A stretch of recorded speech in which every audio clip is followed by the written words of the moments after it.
মেহেরপুরে ফেসিবাদ বিরোধী জাতীয় ঐক্য এবং ছাত্র ঐক্য আওয়ামী লীগের বিরুদ্ধে কঠোর প্রতিবাদ জানিয়ে পালন করেছে বিক্ষোভ ও অবস্থান কর্মসূচি। অনুষ্ঠানটি হয় মেহেরপুর পৌরসভা চত্বরে, যেখানে উপস্থিত ছিলেন জেলার বিভিন্ন ছাত্র সংগঠনের নেতাকর্মীরা।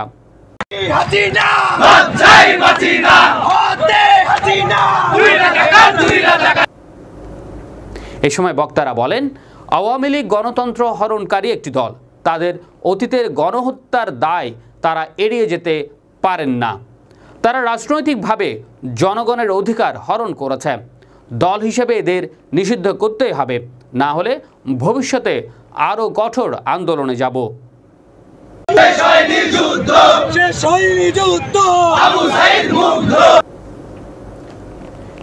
এই সময় উপস্থিত ছিলেন ইমতিয়াজ আহমেদ, আহ্বায়ক বৈষম্য বিরোধী ছাত্র আন্দোলন মেহেরপুর জেলা ছাত্র শিবিরের নেতৃবৃন্দ, ফেসিবাদ বিরোধী ছাত্র ঐক্য প্রতিনিধিগণ।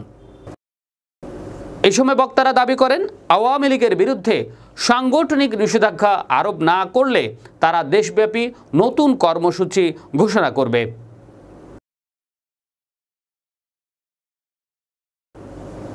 মেহেরপুর প্রতিনিধি হামিদুল ইসলামের রিপোর্ট।